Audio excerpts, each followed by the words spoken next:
आखिर क्यों भगवान ने श्री वेंकटेश्वर अवतार धारण किया था और क्यों भगवान वेंकटेश्वर आज भी गरीब माने जाते हैं और माता लक्ष्मी क्यों भगवान विष्णु से नाराज हो गई थी। नमस्ते दोस्तों, आज के वीडियो में आपका स्वागत है। आज हम बात करेंगे तिरुपति बालाजी मंदिर के इतिहास और उससे जुड़े कुछ रहस्यमय चीज़ों के बारे में। तो वीडियो को बिल्कुल स्किप मत कीजिए और वीडियो को एंड तक देखिए और चैनल को प्लीज़ सब्सक्राइब कीजिए, वीडियो को लाइक और शेयर कीजिए और बेल आइकॉन प्रेस कीजिए। तो शुरू करते हैं आज के वीडियो को।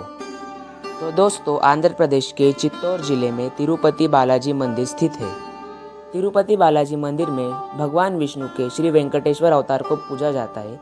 श्री वेंकटेश्वर अवतार को श्रीनिवास, बालाजी के नामों से भी जाना जाता है। पर भगवान विष्णु ने क्यों श्री वेंकटेश्वर अवतार धारण किया, ये जानने के लिए हमें उसका इतिहास देखना पड़ेगा। तो इसीलिए सबसे पहले देखते हैं भगवान विष्णु के श्री वेंकटेश्वर अवतार धारण करने की कहानी।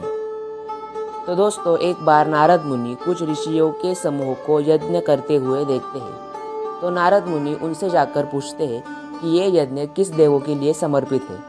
तो उनमें से कुछ ऋषि भगवान ब्रह्मा का, कुछ ऋषि भगवान शिव का, तो कुछ ऋषि भगवान विष्णु का नाम लेते हैं। पर यज्ञ किसी एक देव को ही समर्पित हो सकता है। इसीलिए ये जानने के लिए कि इन तीनों में से सबसे श्रेष्ठ देवता कौन सा है, सारे ऋषि मिलकर ऋषि भृगु को चुनते हैं और ऋषि भृगु को इन तीनों में से किसी एक देवता को चुनने के लिए कहते हैं। सबसे पहले भृगु ऋषि अपने पिता ब्रह्मदेव के पास जाते हैं। ब्रह्मदेव अपने पुत्र को देखकर उसका हालचाल पूछने लगते हैं, लेकिन भृगु ऋषि उनसे अच्छा बर्ताव नहीं करते। फिर ब्रह्मदेव ये देखकर ये सोचते हैं कि ये मैनरलेस बिहेवियर है, इसीलिए ब्रह्मदेव उन पर क्रोधित हो जाते हैं। ये भृगु ऋषि नोटिस करते हैं और इसीलिए वहाँ से चले जाते हैं। क्योंकि ब्रह्मदेव को क्रोध आया, इसीलिए वो इस टेस्ट में फेल हो गए थे। उसके बाद भृगु ऋषि कैलाश पर्वत पर महादेव के पास जाते हैं। फिर महादेव भृगु ऋषि से उनके बारे में पूछते हैं। तो भृगु ऋषि कहते हैं कि तुमने अपने हाथों में भस्म धारण किया है जो लोगों की अस्थियां है, तुमने अपने गलों में इंसानों की खोपड़ियों की माला पहनी है और तुमसे बहुत गंदी बदबू आ रही है जो मुझे अपवित्र कर रही है, इसलिए मुझे गंगा स्नान लेकर फिर से आना होगा। भृगु ऋषि की ये बात सुनकर महादेव क्रोधित होकर अपना त्रिशूल भृगु ऋषि पर फेंकते ही हो, तब तक माता पार्वती उन्हें रोकती है और कहती है कि वो आपके भाई है, इसीलिए ऐसा ना करें। तभी तक भृगु ऋषि वहाँ से निकल जाते हैं। बाद में आखिर में भृगु ऋषि वैकुंठ भगवान विष्णु के पास जाते हैं, पर भगवान विष्णु का भी उन पर ध्यान नहीं जाता। इसीलिए भृगु ऋषि क्रोधित होकर भगवान विष्णु की छाती पर लात मारते हैं। तभी भगवान विष्णु उनके पैर की मसाज करने लगते हैं।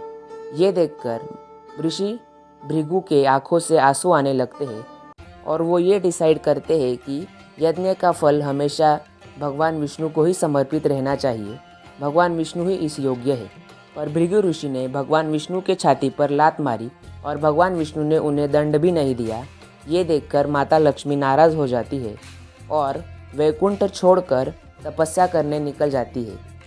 माता लक्ष्मी को देखने के लिए भगवान विष्णु भी उनके पीछे निकल पड़ते हैं। बाद में भगवान विष्णु ज़मीन के अंदर चले जाते हैं और वहीं पर ध्यान करने लगते हैं।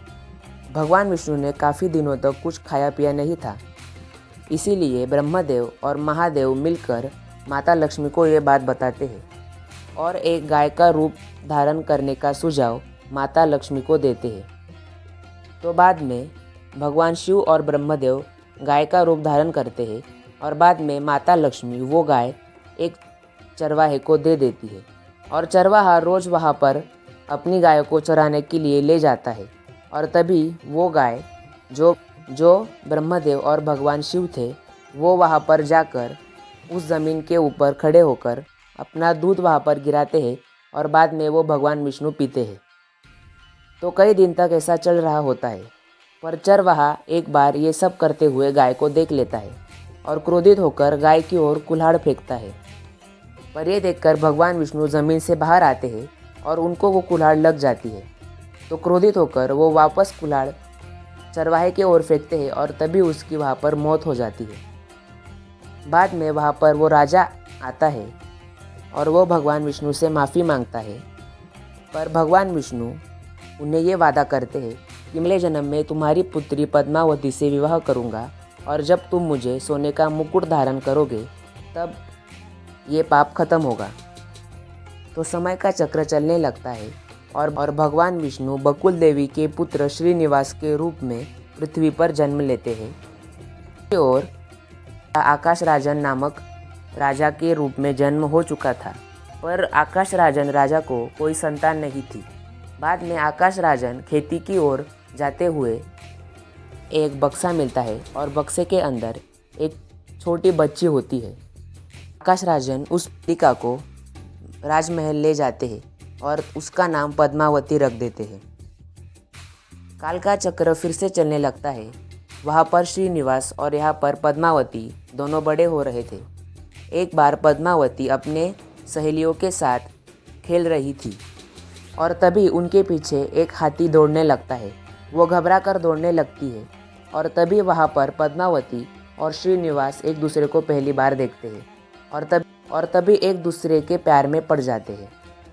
बाद में श्रीनिवास अपने और पद्मावती के प्यार के बारे में अपनी माता बकुल देवी को बताते हैं और बकुल देवी आकाश राजन के पास उनके विवाह का प्रस्ताव लेकर जाती है। और आकाश राजन को पता था कि श्रीनिवास स्वयं भगवान विष्णु हैं, इसीलिए वो विवाह को तैयार हो जाते हैं और उनका बाद में विवाह हो जाता है।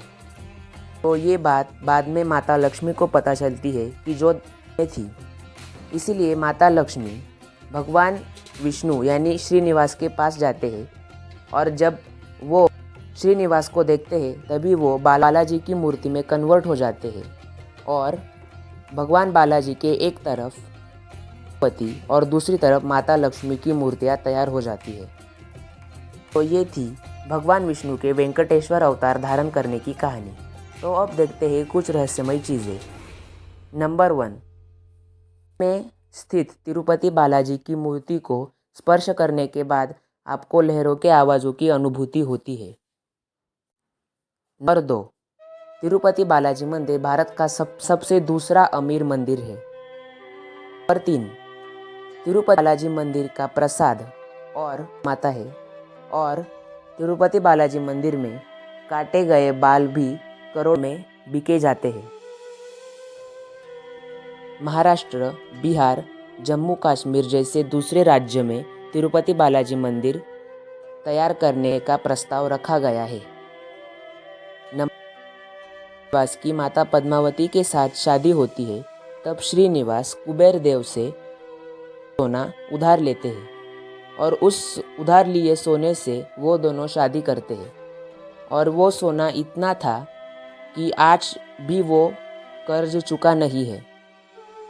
आज भी लाखों भाविकों के दिए गए दान या फिर सोना और पैसों से वो कर्ज चुका जा रहा है और ऐसा कहा जाता है कलियुग की समाप्ति तक भगवान कुबेर का दिया हुआ सारा कर्ज चूक जाएगा।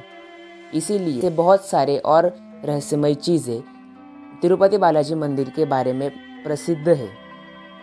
उन सारी चीज़ों को एक वीडियो में कवर करना पॉसिबल नहीं। आज का वीडियो यही ख़त्म करते हैं और जल्द ही मिलेंगे अगले वीडियो के साथ। पर आप चैनल को सब्सक्राइब ज़रूर कीजिए, वीडियो को लाइक कीजिए, शेयर कीजिए और बेल आइकॉन ज़रूर प्रेस कीजिए ताकि मेरे नए वीडियो के अपडेट आपके पास सबसे पहले पहुँचे। धन्यवाद।